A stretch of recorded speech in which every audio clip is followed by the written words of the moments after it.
ახლა შეერთებული შტატებიდან დროებასთან ხაზზე მონტგომერის სამედიცინო ცენტრის ანესთეზიოლოგიისა და ინტენსიური ქირურგიის დეპარტამენტის ხელმძღვანელი ზურაბ გურული, მე მას მივესალმები, მადლობა ბატონ ზურაბ დროის გამონახვისთვის.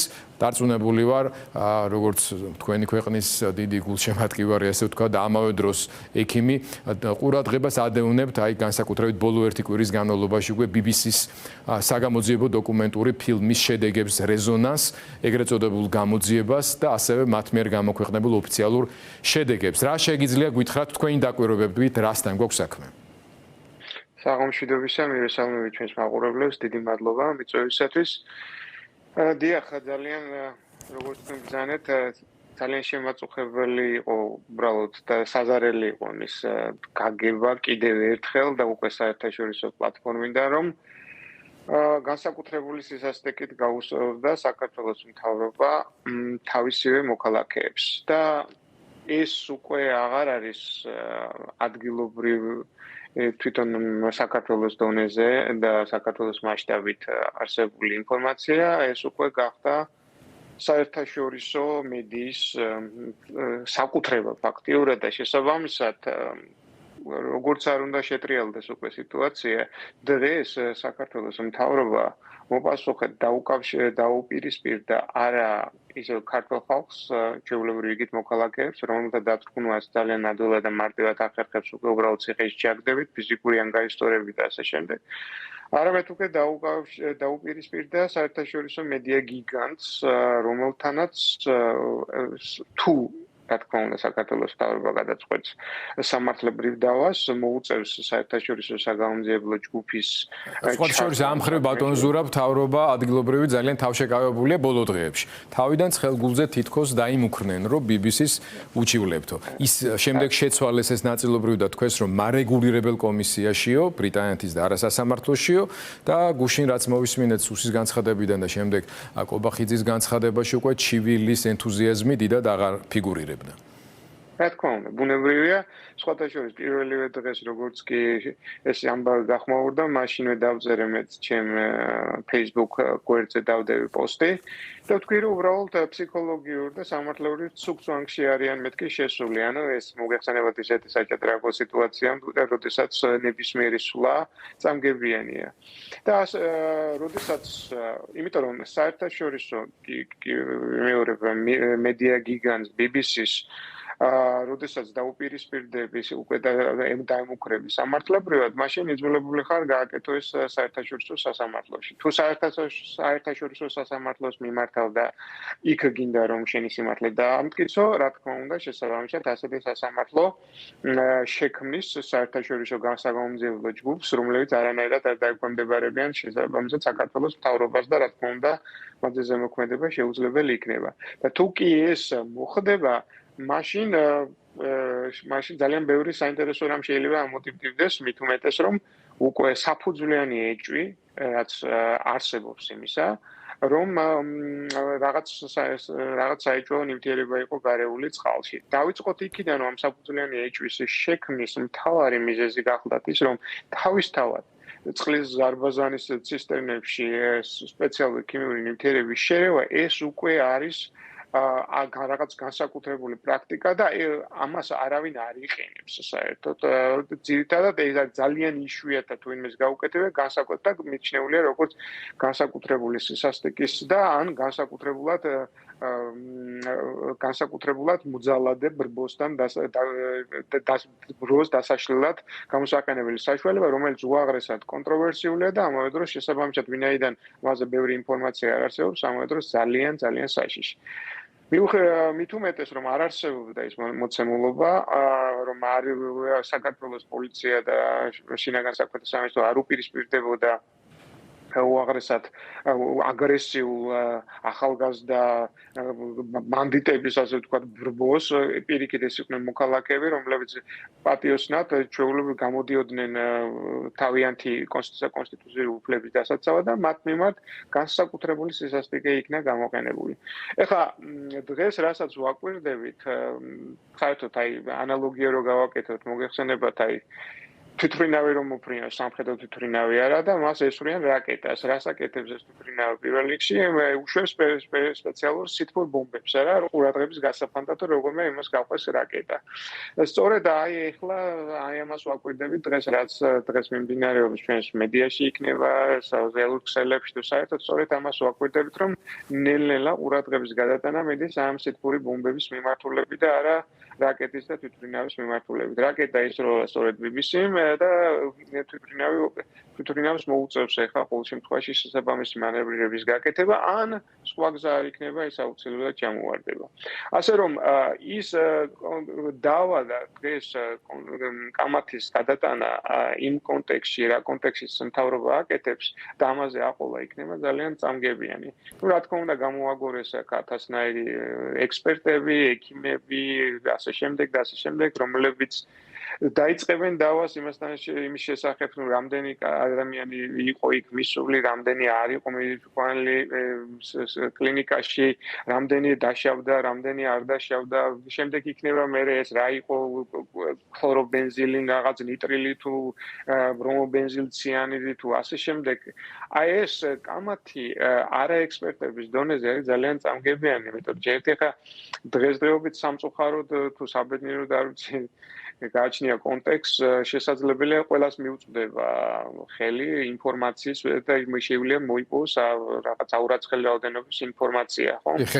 ხელოვნური ინტელექტი ამ მხრივ ერთის მხრივ სასარგებლო, მაგრამ მეორეს მხრივ არც თუ სასარგებლო სამსახურს გვიწევს ყველას, ნუ ეს კიდევ ერთხელ გავამეორებ, ლამის მენდელეევის ტაბულა თავიდან შევისწავლეთ და არაპროფესიონალების მხრიდან განსაკუთრებით ცოტა არასერიოზულად გამოიყურება, რა თქმა უნდა, ამაზე ლაპარაკი, მაგრამ რაც შეეხება თქვენ უკვე დაიწყეთ, მე შეკითხვის დასმა მინდოდა, აპელირება იმაზე, როგორი იყო მიმართვიანობა და ასე შემდეგ. მე უბრალოდ მინდა იმდენად თქვენ არა, მაგრამ საზოგადოებას და აუდიტორიას შევახსენო. მე ვიჯექი პირდაპირ ეთერში იმ ღამეების განმავლობაში და მე მიწევდა მიმართვა, ხედავდი რა ჩვენი გადამღები ჯგუფების რთულ სამუშაოს, ისინიც უნდა ვახსენოთ, რომ ჩვენი ოპერატორები, ჩვენი ჟურნალისტები, ისინიც ასე დაზიანდნენ, დაზარალდნენ და ამ ხალხს, როდესაც ბრუნდებოდნენ, უბრალოდ ვეღარც ბრუნდებოდნენ სამსახურში. იმდენად მოწამლულები იყვნენ და იმდენად განგრძობადი სიმპტომები ჰქონდათ, რომ კვირაობით ვასვენებდით, რომ მათი რეაბილიტირება მომხდარიყო, რაც არ უნდა მომხდარიყო, თუ ეს ერთჯერად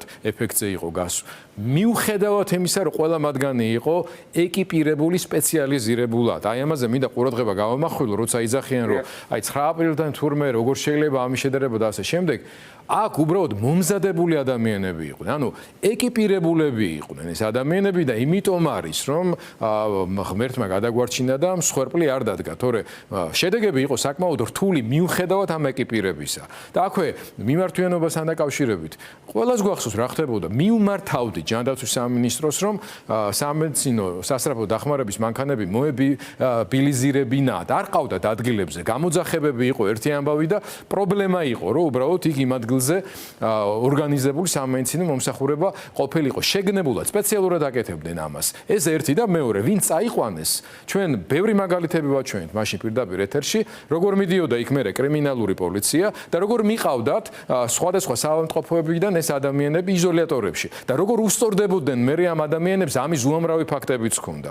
შესაბამისად, აქ იყო ძალიან ბევრი წინაპირობა საიმისოდ, რომ ეს ამ უნდობლობიდან გამომდინარე, როცა მთელი სისტემა იყო ჩართული ამ რეპრესიულ დამდრგუნავ სპეცოპერაციაში, რომ არც ერთი ამ ტიპის მაჩვენებელი არ შეიძლება ობიექტურად გამოიყურებოდეს, მით უმეტეს, რომ მიმართვიანობის ნაწილში არ არის აღწერილი ის მასობრივი მიმართვიანობა, რომელიც ამ ადამიანებს ჰქონდათ მომდენო დღეების განმავლობაში. მაპატიეთ ესეთი ვრცელი ჩართვისთვის, მაგრამ ეს რაღაცები შესახსენებელი არის დეტალები მაყურებლისთვის. ბატონ ზურაბ, ამ ყველაფრის გათვალისწინებით, ქიმიური შემადგენლობის დაზუსტებას და დადგენას ცხადია გამოძიებისთვის აქვს ძალიან დიდი მნიშვნელობა, მათ შორის რა პერსპექტივა ექნება მას სხვადასხვა საერთაშორისო კონვენციის დარღვევის კუთხითაც.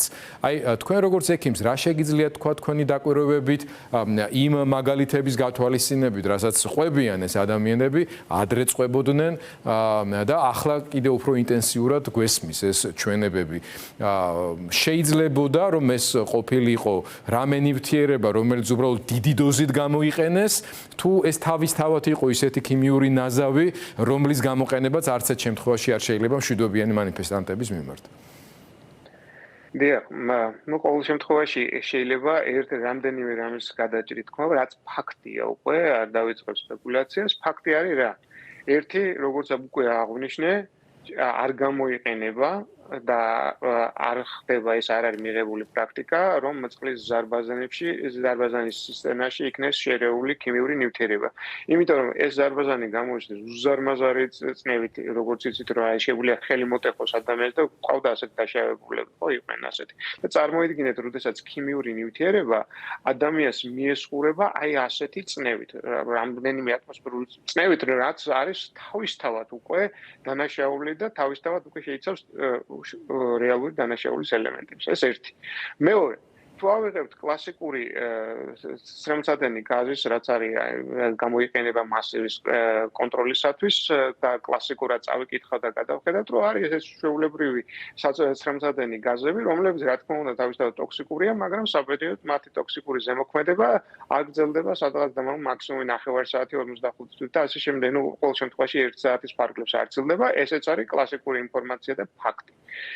და რამ მისცა BBC-ს და მის საგამომძიებლო ჯგუფს საფუძვლიანი ეჭვი, რომ ეს სერიოზულად ეჭვი მიეტანა იმაზე, რომ რაღაც სხვა ნივთიერება იყო გამოყენებული იყო თან არასწორი სახით, მისცა სწორედ იმა, რომ დაგროვდა საკმარისი ფაქტობრივი კლინიკური ინფორმაცია იმის შესახებ, რომ უამრავმა ადამიანმა დღეების განმავლობაში, არა რამდენიმე საათი, არამედ დღეების განმავლობაში და ის ხან ზოგიერთი კვირების განმავლობაში გაუგზელდა ეს ქიმიური დაზიანებით გამოწვეული სიმპტომები. და სწორედ ამის აღრიცხვა მოხდა, მეტი კი არაფერი, უბრალოდ რაც ექიმების ვალდებულება იყო, ნებისმიერი პასუხისმგებლიანი ქართველი ექიმი და მადლობა ჯახუნაშვილებს აი ამის გამოკვლევისათვის, იმიტომ რომ ეს არ არის არანაირი შპიონაჟი საკუთარი ქვეყნის წინააღმდეგ, ეს არის ჩვეულებრივი კლასიკური ექიმის, პატიოსანი ექიმის მოვალეობა, რომ დააგროვოს გარკვეული კლინიკური მასალა, შეისწავლოს, რომ როდესაც მას მიმართავს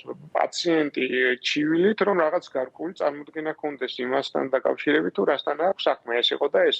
და როდესაც დააგროვდა საკმარისი კლინიკური მონაცემები, დააგროვდა საკმარისი იურიდიული მონაცემები, ტექნიკური მონაცემები, რაც შეეხება ტექნიკური მონაცემებში შედის სწორედ ის, რაც აღნიშნე, რომ აჯერთ ეს გაზი ასეთი ხანგრძლივობით არ უნდა წვავდეს და მეორე რომ არ შეიძლება ასეთი ცრემლსადენი გაზების და სპეციალური ქიმიკატების შერევა წყლის ზარბაზანის სისტემაში. აი ეს უკვე მოცემულობა, რაც არის ფაქტი, ყოველგვარი უეჭველი ფაქტი, ყოველგვარი, რომელსაც შემოწმება აღარ სჭირდება და დადასტურებულია, ეს უკვე არის საკმარისი იურიდიული საფუძველი იმისათვის, რომ BBC-ს ქონოდა იმის უფლება მოეპოვებინა, რომ ეს თამამად განაცხადებინა მთელი მსოფლიოს წინაშე, რომ დიახ, აკრძალული ნივთიერება იქნა გამოყენებული საქართველოში საკუთარი გამოიყენა მთავრობამ საქართველოში საკუთარი ხალხის წინააღმდეგ აკრძალული მეთოდებით. აი ახლა თუ ამას არ უჩივლებს BBC-ს ჩვენი მთავრობა და შესაბამისად საერთაშორისო კომისიას არ მოიწევს, ფაქტია მაშინ იგრივად ისინი დაადასტურებენ იმას, რომ BBC-ს მიერ გადაცემული ინფორმაცია და BBC-ს ბრალდება არის სწორი და მართებული. ეხლა როგორ მოეპყრობა ამ ინფორმაციას ქართველი ხალხი და რა პასუხს მოსთხოვს თავის დაქირავებულ მთავრობას, ეს უკვე ქართველი ხალხის გადასაწყვეტია, რა თქმა უნდა. მაგრამ დღეს ჩვენ ვხედავთ, რომ ამის წაშლა უკვე ეს ახლა შეუძლებელია საერთაშორისო ციფრული სივრციდან. დღეს თუ კი მოისურვებთ რომ აი ამ კამიკის და ასეთი ამ ეგზოტიკური გაზის, რომელიც აკრძალული იქნა კიდევ პირველი მსოფლიო ომის შემდეგ, ამაზე რაიმე ინფორმაციის მოძიებას თუ დავაპირებთ, ყველა საძიებელი პლატფორმა მოაგდებს საქართველოში პოლიციის მიერ არასწორად გამოყენებულ შემთხვევას, რომ აი ეს მიმდინარეობს ამჟამად გამოძიება მიმდინარეობს ამის შესახებ. მოკლედ ქართული, ასე ვთქვათ, ქართული ოცნების მთავრობის არაკომპეტენტურობის, სისასტიკის, შეუსაფერებელი სისასტიკის, საკუთარი ხალხის მიერ ჩადენილი დანაშაულის ფაქტები უკვე გასცდა საქართველოს ფარგლებს და დაიკავა საერთაშორისო უკვე სივრცეში დაიჭირა თავისი ადგილი. აი ახლა ან ამას უარყოფენ, კიდევ მეორე ამას უარყოფა მხოლოდ შეიძლება მოხდეს ასევე საერთაშორისო სასამართლოს და საგამომძიებლო ჯგუფის მეშვეობით, ან პირებად აღიარებენ, რომ ეს ყველაფერი ჩაიდინეს და ნუ შემდეგ ვერდიქტი უკვე ეს იქნება თავად ქართული ხალხის გამოსატანი. მადლობა ბატონ ზურაბ, მიუხედავად იმისა, რომ კვირა, ვიცი რომ დაკავებული ხართ, აღარ მოგაცდენთ. ვემშვიდობები ბატონ ზურაბ გურულს, რომელიც შეერთებული შტატებიდან გვიზიარებდა თავის მოსაზრებებს.